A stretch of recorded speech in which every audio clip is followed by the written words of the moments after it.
Hi everyone! Thank you for joining me. My name is Alyssa Vargas and I'm the teaching artist with BMCYF's Space to Create program. So we are covering the elements of art, and the element today that we're going to be covering is going to be value.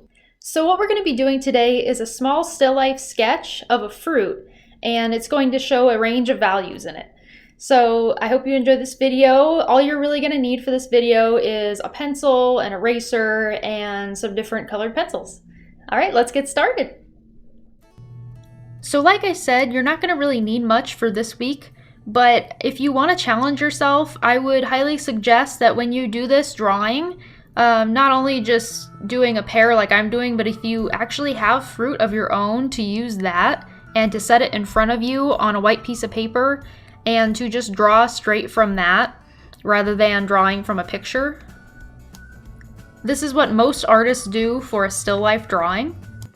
And what a still life basically is an arrangement of different objects that are non-moving, so none of them are alive. So people usually use things like fruit or flowers, a lot of things like that. So what I'm drawing today is going to be a pear. So I started out with my outline and I put the stem on there, and now I'm putting a little leaf coming off of the pear stem. This is going to be a very light sketch because I'm going to be going back through and adding my shading.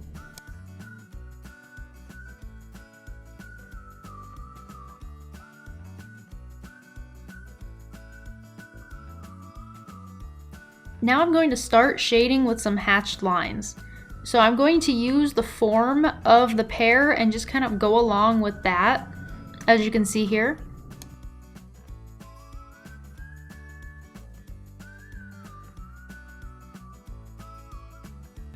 Pay attention to the bends in my lines.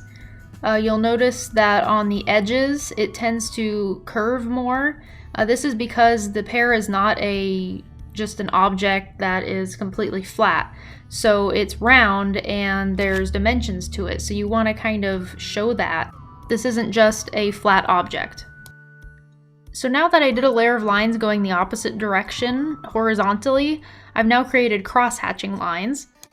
And what I'm going to do is build upon these. So I'm going to keep going back and forth, creating my vertical lines and my horizontal lines, and start creating some depth.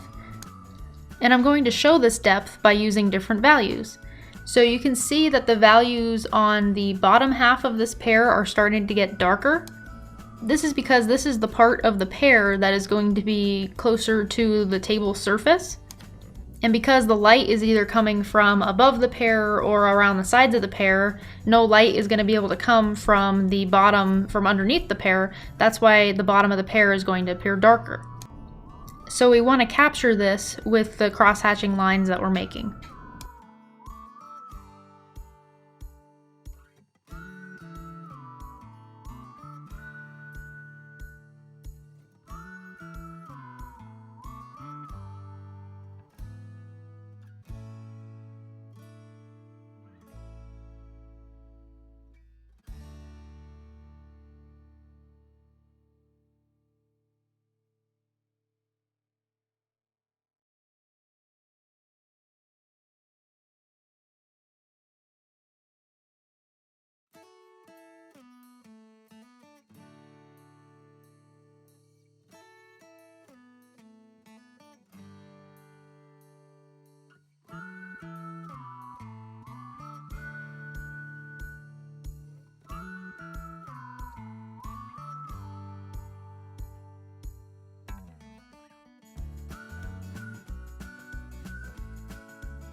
I'm stopping my shading for a second, and I'm just going to add some dots to my pear, since a lot of pears have little speckles on them.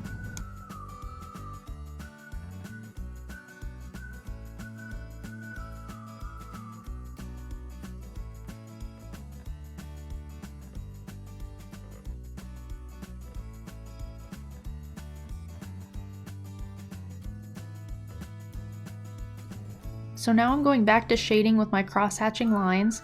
So you can see that I've got some lighter values, medium values, but now I want to add some darker values.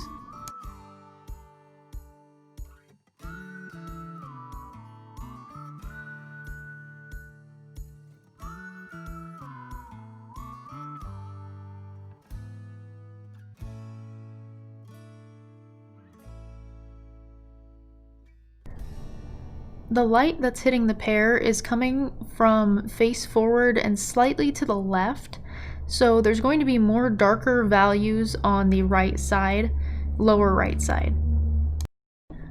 Whether you're following along with me using an actual fruit or just a picture, you really want to pay attention to where the light is coming from and where it's hitting the object. When you think of an apple, you think of it being all red, but you have to realize that there are several different values of red and possibly hints of other colors in the apple as well. This is the same for this pear.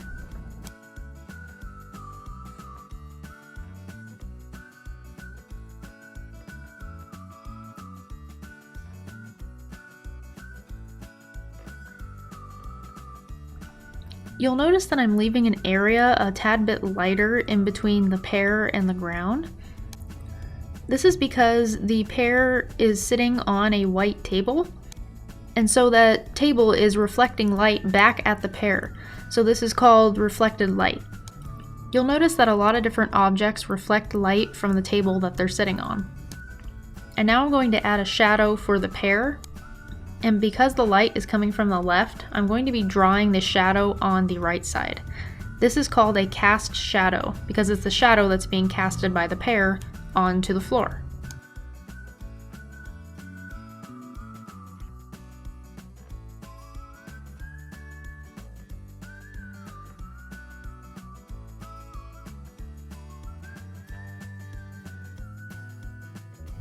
Now I'm going to use my cross-hatching lines again to shade this cast shadow of the pear.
Another thing about the way that the light hits this pear and how we're going to use it to shade is if you take a look at the stem, you'll see that because the light is coming from the left side, I shaded it darker on the right side. And then on the leaf, I also shaded darker towards the base of the leaf because the shadow from that stem is going to hit the leaf. And then on the top of the stem, you'll see that because the light is coming from up above and to the left, I made where the very tip of the stem is a little bit lighter. That's that little round circle at the very top of the stem where it was cut. If you look at the cast shadow from an object, you'll notice that it isn't a harsh line. It kind of is a little blurry on the edges. It's a very soft line. So that's what I'm doing with this. I'm not just drawing a heavy line and then coloring it in. I'm adding layers, and then I'm making sure that that outer layer just kind of fades away. That gives it a softer, more feathered appearance. Now that I've got a range of values using my pencil, I'm going to go back over and start adding color with my colored pencils. So I'm going to start with some yellow because that's my lightest color, and so I'm going to put that yellow in where the light is hitting the pear the brightest.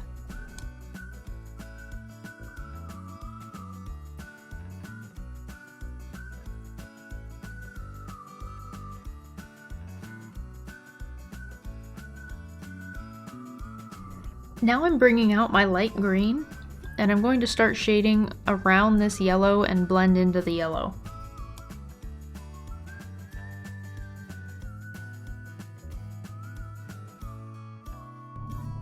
As I add the green, you'll start to slowly see that the shading that I did with the pencil is going to help to make this green appear darker in some areas and lighter in other areas.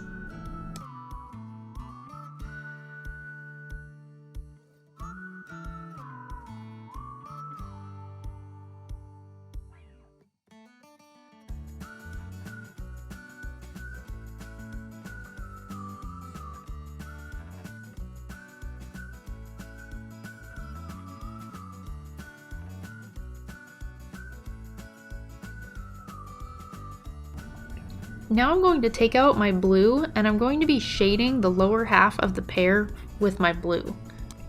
This adds a different hue to that area, and it also is much more interesting looking than just shading with black.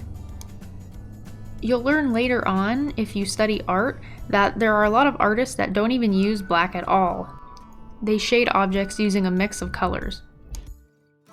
Adding this blue over the green that's already there is going to create a darker green with a blue hue.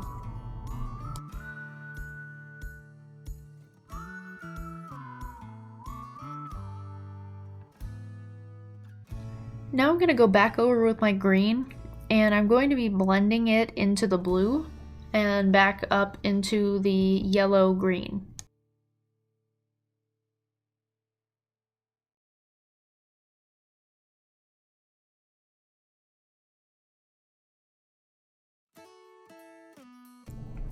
Now the particular pear that I'm drawing has a little bit of red on the left side, so I'm going to start adding that color in. I'm going to make sure that the shading of the red aligns with the shading that I've already done of the green, and then I'll be making sure that it blends properly into the green.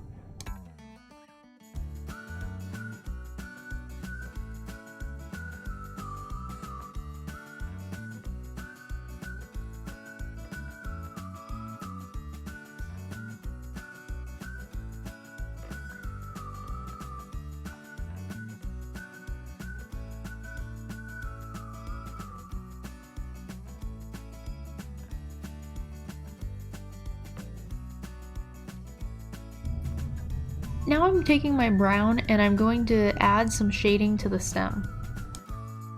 The top of the stem is going to be a medium value, and then the left side of the stem is going to be dark, and then the right side is going to be very dark values.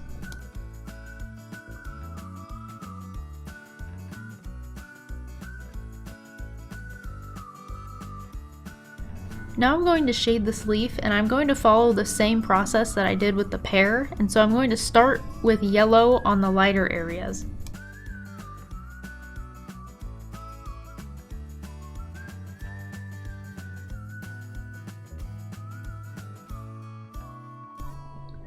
Next, I'm going to blend my green in.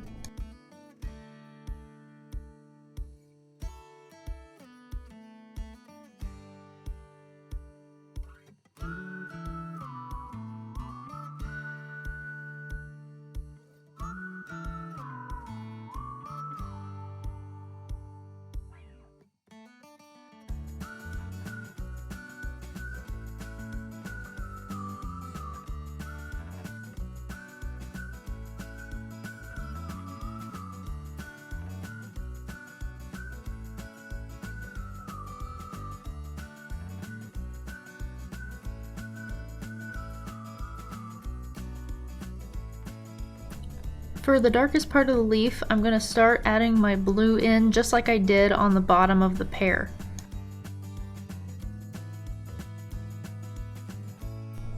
Now I need to add some color to that reflected light, and so I'm using a very light green to do this.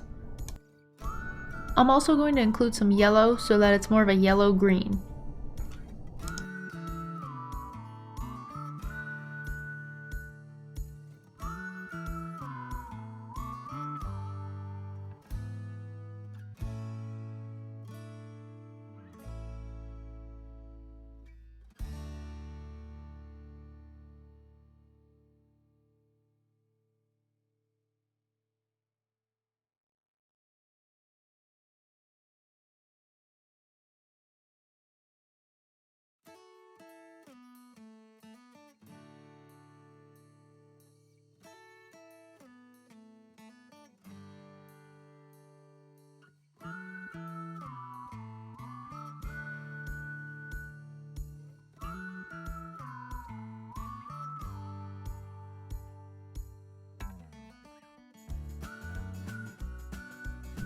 It's time to add some color to the shadow, and so I'm going to be using blue. Since I have blue reflecting up onto the pear, I'm going to also make the shadow blue, that way they match.